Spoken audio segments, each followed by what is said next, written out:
we don't talk about what we're buying or selling, but anything else is fair game. Personal, business, anything you'd like to talk about. And actually, the tougher the questions are, the more interesting it is for me. So don't spare my feelings. I mean, just throw at my head. And with that, let's, I guess we've got a microphone. Is this the only microphone, or is there one on? This is the only microphone okay. Right here. To ask a question, you'll need to come down to this microphone. Just stand in line, and I'll be Regis Philbin, and you can. Yes. I have an old-fashioned belief that I can only should expect to make money in things that I understand. And when I say understand, I don't mean understand, you know, what the product does or anything like that. I mean understand what the economics of the business are likely to look like 10 years from now or 20 years from now. I know, in general, what the economics of, say, Wrigley chewing gum will look like 10 years from now. The internet isn't going to change the way people chew gum. It isn't going to change which gum they chew. You know, if you own the chewing gum market in a big way, and you've got Double Mint and Spearmint and Juicy Fruit, those brands will be there 10 years from now. So I can't pinpoint exactly what the numbers are going to look like on Wrigley, but I'm not going to be way off if I try to look forward on something like that. Evaluating that company is within what I call my circle of competence. I understand what they do, I understand the economics of it, I understand the competitive aspects of the business.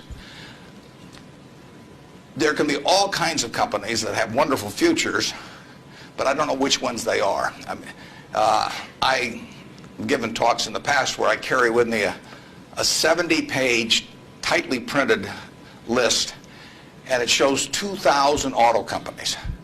Now, if at the start of the 20th century, you had seen what the auto was going to do to this country, the impact it would have on the lives of then your children and grandchildren and so on.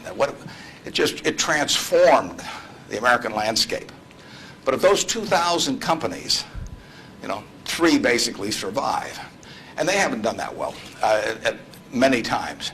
So how do you pick 3 winners out of 2,000? I mean, it's not so easy to do. It's easy when you look back, but it's not so easy looking forward. So you could have been dead right on the fact that the auto industry, in fact, you probably couldn't have predicted how big an impact it would have. But you wouldn't have, if you'd bought companies across the board, you wouldn't have made any money, because the economic characteristics of that business were not easy to define. I've always said the easier thing to do is figure out who loses. And what you really should have done in 1905 or so, when you saw what was going to happen with the auto, is you should have gone short horses. There were 20 million horses in 1900, and there's about 4 million horses now. So it's easy to figure out the losers. You know, the loser is the horse. But the winner was the auto overall, but 2,000 companies just about failed. A few merged out and so on. There were 3 companies, auto companies, in the Dow Industrials in the 1920s and 30s. Studebaker, Nash Kelvinator, and Hudson Motor. Now those names are all familiar to me, and maybe some of them are familiar to you, but they're not making any cars. You know, they didn't make money, and yet at one time they were in the Dow 30. They were the aristocrats of American business, and they got creamed. So figuring out the economic characteristics of the winners in a wonderful business is not easy. In North Carolina, you know, Orville and Wilbur took off, or I guess Orville took off and Wilbur watched. I'd have been Wilbur. But if you could have seen the future of the airline business from that point forward and how that would transform things, you know, it would have blown you away. And it's excited people, incidentally, ever since. But if there had been a capitalist at Kitty Hawk, he should have shot Orville down. I mean, because it's done nothing but cost investors money. There were over 400 airplane companies in the 1920s and 30s alone. There was in Omaha. There was in Nebraska. We were the Silicon Valley, apparently, of aircraft. And they all disappeared. It's been a terrible business. At the end of 1991, if you'd added up the aggregate earnings from all airline companies with billions poured in, since Wilbur and Orville were down there, they came to less than 0.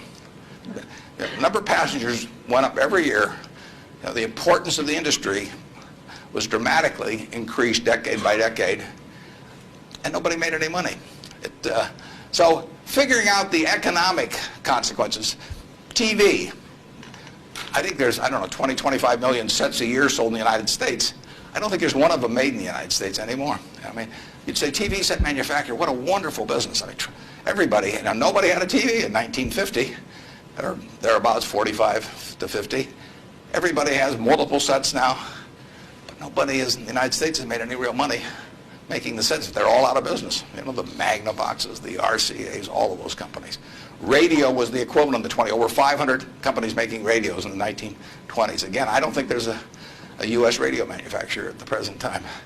But Coca-Cola, you know, what was it, 1884 at Jacob's Pharmacy or whatever, the fellow comes up with something. A lot of copiers over the years, but now you've got a company that is selling roughly 1.1 billion 8-ounce servings of its product, not all Coke, Sprite, and some others, daily throughout the world 117 years later. So understanding the economic characteristics of a business is different than predicting the fact that an industry is going to do wonderfully. And so when I look at the internet businesses, or I look at tech businesses, I say this is a marvelous thing, and I love to play around on the computer.